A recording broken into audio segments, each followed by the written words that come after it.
Stolen life. The sun set behind the rolling hills of Eastern Europe, casting long shadows over a small, quiet village. In this forgotten corner of the world, time seemed to have paused, leaving its people to move in slow, predictable patterns. Among them was Anna Kovac, a woman of 34 who carried the weight of an invisible burden. Anna lived in a modest home at the edge of the village, its cracked walls and sagging roof evidence of years of neglect. She had inherited the house from her grandparents after their passing, but it was less a gift and more a reminder of her inability to escape. Trapped in a life she never chose, Anna often found herself staring out the window, her hands raw from farm work, wondering where her life had gone. A whisper from the past. One chilly autumn evening, Anna sat by the fire, flipping through an old photo album.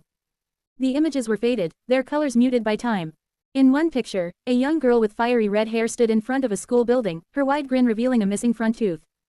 That was Anna, aged 7, before everything changed. Anna's childhood was idyllic, or so she had believed. Her parents were farmers, like most in the village, but they encouraged her to dream big. She was a bright student, often praised by her teachers for her curiosity and determination. She had ambitions of becoming a doctor, of leaving the village to study in the bustling city of Budapest.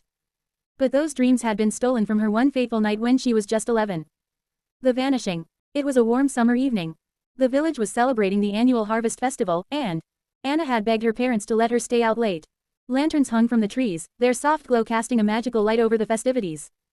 Anna danced with her friends, the sound of fiddles and laughter filling the air. She felt free, invincible. But as the night deepened, Anna began to feel uneasy. She noticed a man standing at the edge of the festival, his dark eyes following her every move. He was a stranger, unfamiliar to the close-knit community. When their eyes met, a chill ran down her spine. Anna decided to head home early, slipping away from her friends. The dirt path leading to her house was lit only by the moon. She walked quickly, her heart pounding, sensing she was not alone. Before she could scream, a hand clamped over her mouth, and darkness consumed her. The lost years. Anna awoke in a dimly lit room, her hands and feet bound. The man from the festival stood over her, his face obscured by shadows. Over the next 7 years, Anna's life became a nightmare. She was taken far from her village, held captive in a remote cabin deep in the forest. Her captor, a man named Miklos, was a drifter with a troubled past. He treated her as both a prisoner and a surrogate daughter, filling her mind with twisted tales of love and loyalty. Miklos controlled every aspect of Anna's life, teaching her to distrust the outside world. He convinced her that her family had abandoned her, that no one was looking for her. At first, Anna resisted, clinging to the memories of her parents and her dreams. But as the years passed, her hope faded. She became a ghost of herself, a young woman who existed only to survive. The escape. One bitter winter evening, when Anna was 18, Miklos left the cabin to gather supplies from a nearby town. He often left her alone, confident she wouldn't dare to escape. But this time was different. Anna had spent months preparing for this moment, secretly sharpening a broken piece of metal into a makeshift key. As soon as Miklos was out of sight, she freed herself and ran. The forest was vast and unforgiving, its snow-covered trees towering like silent sentinels. Anna ran until her lungs burned, her bare feet numb from the cold.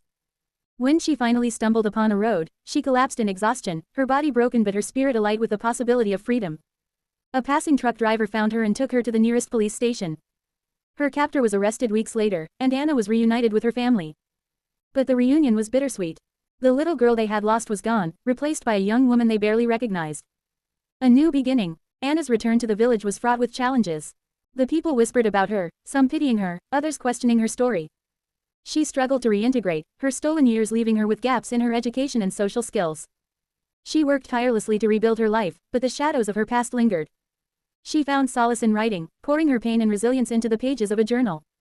Her story caught the attention of a journalist, and soon, Anna's tale of survival became a symbol of hope for others who had endured unimaginable hardship.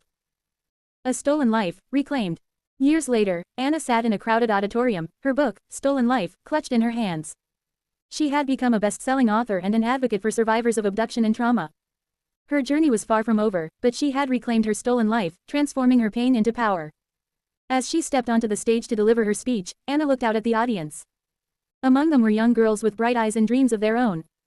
She smiled, knowing her story had given them something she once thought she had lost forever, hope.